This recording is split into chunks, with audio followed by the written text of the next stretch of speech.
Imagine a world where you are invincible. You can do anything you desire, whenever you want, wherever you want, and time won't be a factor at all. That's right. Virtual reality might get to a point where you can gain immortality, in which you can live a life inside the virtual simulation, doing whatever you want for hundreds of thousands, or maybe even millions of years before you finally decide to die. Now, unfortunately, we are probably far off from developing something as complex as this. In order to create this digital immortality, us humans need to accomplish a lot. Now keep in mind, this virtual immortality is hypothetical. Much of what we know now is speculation. It's an idea, forged by philosophers, scientists, and the dreamers of tomorrow. Although, even just as an idea, it is very plausible that something like this could happen, maybe even within our lifetimes. You never know. There are two main theories that I've seen on how this digital immortality could be accomplished. The first theory includes transferring one's consciousness to a more durable object, like a computer. If there was a way to save this consciousness and upload it to something that would last longer than the human body, the possibilities would be endless. You wouldn't need your biological body on Earth anymore. You could instead be in the virtual world, or even stay in the real one with your consciousness in a robot. You would live your life in any vessel you would like. Maybe one day a robot bird, another day you just want to be fully immersed in the virtual world. There are so many different possibilities if consciousness was transferable. The next theory includes slowing down time while in some type of full dive virtual reality world.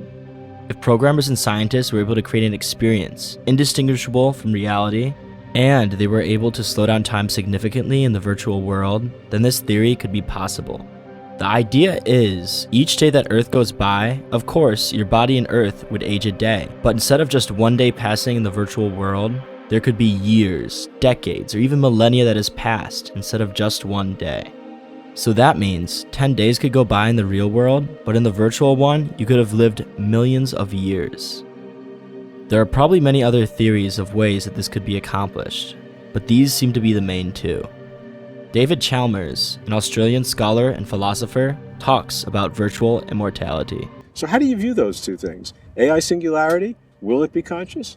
And is it possible to upload our consciousness, our real personal first-person consciousness? Well, I think these are really important issues. I did my PhD in an artificial intelligence lab, but I've always been very sympathetic to the prospects for artificial intelligence and also artificial consciousness. I mean, one starting point here is, the brain looks like a big, complicated machine. It's a complicated physical system of physical dynamics.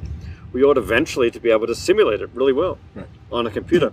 Simulate the brain well enough, and presumably you'll have a computational robot-like machine that could simulate my behavior, and at the very least it'll be acting intelligently, it'll be talking like me, and so on.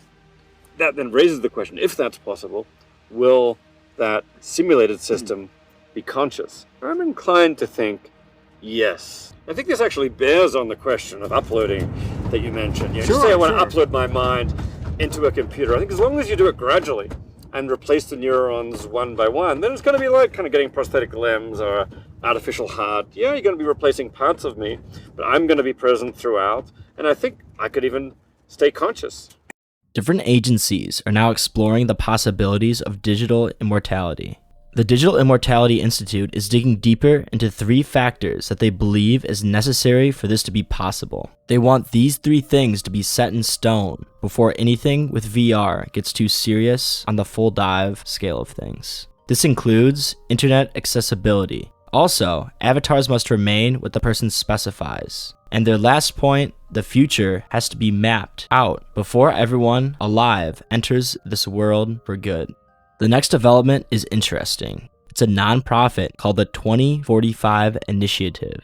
Dmitry Itskov is a Russian billionaire that founded this organization. He found vast amounts of success as an entrepreneur, but he was obsessed with technology and the idea of immortality. By 2045, his organization plans to create a technology that enables an individual's personality to be transferred to a non-biological carrier to extend existence, enabling immortality. They are serious about this endeavor, and they even have an extensive roadmap to achieve this.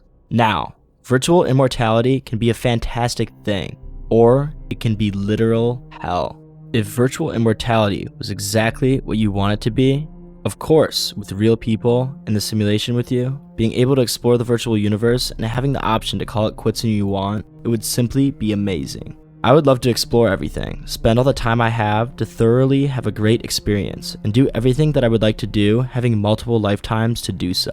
But it is noteworthy to see how this situation could turn sour. The main thing is not having control over anything. If you were trapped in the virtual world for eternity and couldn't leave, it would be absolutely terrible, especially if there was an outside force manipulating what is going on in the virtual world. The outside manipulation could essentially do anything they want to you, and there would probably be nothing you could do to stop it. Another thing is, if there's some type of glitch or mishap that leaves you in the virtual world forever, ultimately, being trapped there forever or being tampered with would be the worst possible situation that could happen to someone. Right now, we are free in terms of having complete control over our world. So it would be scary and alien to live in a world completely controlled by someone else, especially if that someone doesn't have your best interests in mind. As long as an evil force or glitch doesn't happen, virtual immortality would probably be worth it, depending on your views on death, religion, and the world as a whole. Some people might think it's totally okay, and some people might think it's playing God. But if and when this technology comes out, it'll be up for the user to decide.